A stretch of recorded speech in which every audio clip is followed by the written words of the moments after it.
Hey guys, so we started off talking about significant figures. I want to make sure that we can use these rules to identify significant figures before we go on talking about how we use that knowledge of significant figures to do some calculations. Okay, so first of all, let me give you a couple examples here. Let's say we have 0.00905 grams. So which ones, according to these rules, which of these digits would be significant? So going rule by rule, number one, all non-zeros, right? So you would say the 9 and the 5 are non-zeros. That's pretty easy. Then we say that all captive zeros are significant. If you remember, a captive zero are the zeros that come between two non-zeros. And we do have that, right? We have a captive zero. And by the way, that can be 2, 3, 4, could be 100 captive zeros. It's every zero that comes in between non-zeros, okay? In this case, there's just one. And then trailing zeros are significant if the number contains a decimal. Well, we don't have any trailing zeros in this number. So there's nothing out here after the 5. So there are no trailing zeros in this number. These first few zeros here are just placeholders. And so this number only has 3 significant figures. We could also say that this number has its last significant figure, which is the 5, in the, let's see, tenths, hundredths, thousandths, 10,000ths, 100,000ths place. So you'll see in just a minute why it's important to understand that not only does this number have 3 significant figures just by counting up the ones that I've drawn the arrows to here. Sometimes we underline them, sometimes we highlight them, whatever. But anyway, we have 3 significant figures. Other times it's important that we understand where the last significant figure is so that we can identify how much precision the number has. So is it a number that goes to the nearest 1? Is it a number that goes to the nearest, in this case, 100,000th place for grams? Okay, let's try another one. Let's say we have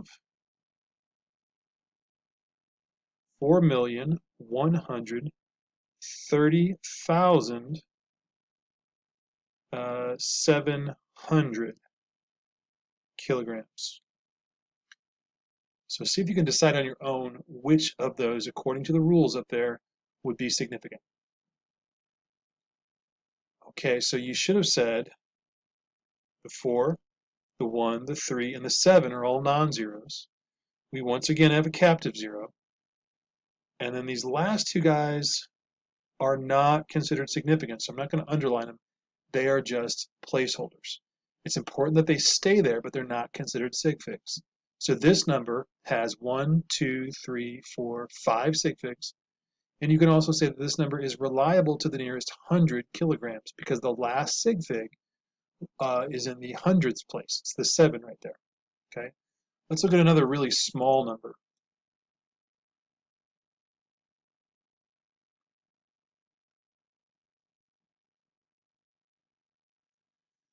0.00110 milliliters. Okay. So that is going to have some non-zeros. Go ahead and highlight them this time. So the 1 and the 1, those are non-zeros. We don't have any captive zeros. Sometimes students get confused about captive zeros because they think that the decimal creates captive zeros and that these two guys would be captive. They're not. The only thing that creates captive zeros would be non-zeros on either side. The fact that there's a decimal here does not make these captive zeros. Okay? And they're not trailing zeros either.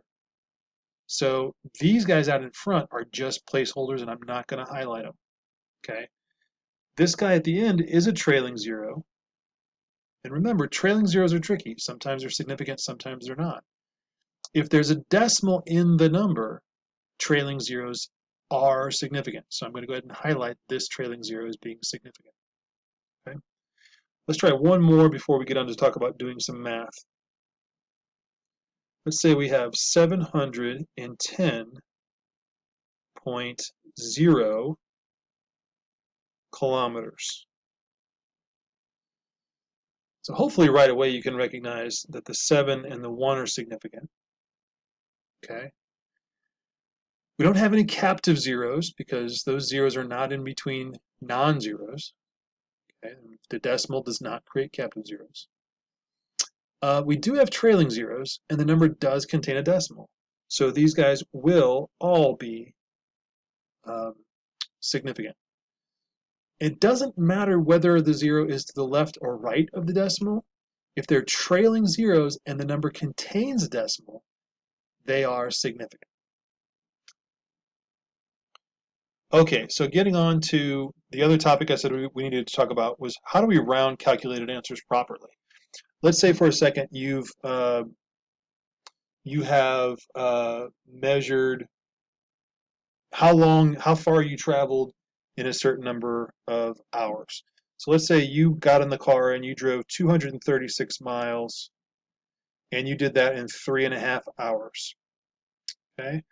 So if you want to know your average miles per hour, your average speed, you would just get out the calculator, enter that in, okay? And your calculator is going to give you 67.4285714, and there might be even more digits after that that my phone just doesn't want to show me, okay? So, and this is miles per hour, okay? So how do I round that? Do I need all those digits? How many do I need? Am I just going to say 67? Am I going to say 67.4? What am I going to do? Okay? So we need a rule. And the rule is this.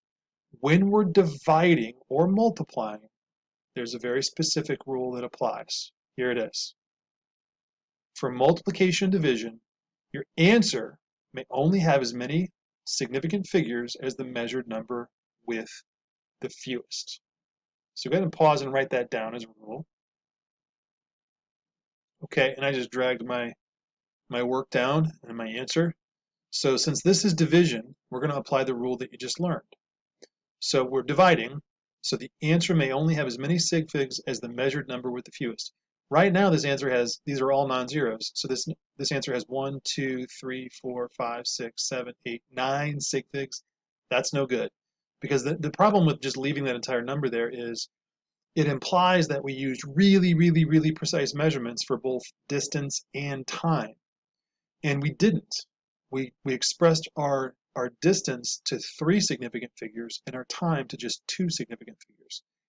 And so it doesn't make sense to give such a precise answer. It's almost dishonest. It's almost like saying that we were more careful in our measurements than we actually were. So it's important that we know where to round and that we do it with honesty, with integrity, we do it correctly, okay? So the rule says our measured numbers, which are the ones that we put into the calculator, okay, 236 miles, 3.5 hours, whichever one has the fewest, that's going to determine how many our answer will have. And the top number, you should see, has 1, 2, 3 sig figs. They're all non-zeros. The bottom number has 2.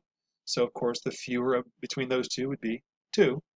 And our answer becomes just 67 miles per hour. Okay, and you may be saying to yourself, well, why would I want to make my answer less precise if I could give all these digits? And hopefully it makes sense to you that the reason that we don't do that is because we can't rely on all these digits, because one of the numbers that we put into our calculator was not very precise at all. Now, that's for multiplication division, and we'll get more practice with that later. But just to show you, and so you have it in your notes, what about addition and subtraction? Because we do this sometimes, not a ton, but we do this sometimes. It says the answer may only be as precise as the least precise measured number. So go ahead and pause and write that down. Okay, so let's say that you're doing a little lab activity and you and your partner each have to go gather some solids to put them in a beaker to react with one another, and you need to know the mass before the reaction, okay?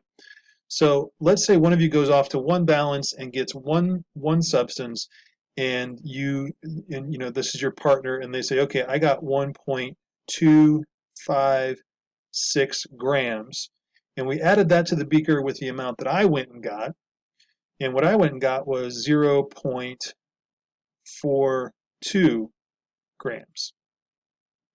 Now I want to know how much total I put into my beaker, right? So the raw number that I would get just by calculating, just bring down the 6, then a 7, then a 6, and then 1, and then a 1. So it's 1.676 would be my raw answer there. The problem with that is this 6 out here is not actually reliable. Because the second measurement, we must have used a less precise balance. Like my partner used a more precise one that went to the nearest thousandth. I only used one that went to the nearest hundredth. And so really my answer, according to this rule, can only go to the nearest hundredth because I'm limited by my least precise added number with addition and subtraction. So if I have the thousandths place here with my last sig fig and the hundredths place here with my last sig fig, my answer is limited. Just to kind of illustrate, I'll just kind of draw a line to show my answer is limited to the less precise of those two. And so I will have to round it now. This time, 1.67, because of the 6 next door, becomes 1.68. We have to round up. And by the way, guys, I just use the traditional, I think it's traditional method of rounding. If there's a 5 next door, five or above, we round up. There is another way to do it, but it's just, I kind of use the simpler one. If there's a 5 next door, round up. So I get 1.68 grams. And again, that's because, this 0.42 might actually be 0.423 or 0.424. We don't know because that balance wasn't as precise. So we have to stop at the hundredths place to reflect which measured number was less precise. So hopefully that makes sense. Please come to class with lots of questions.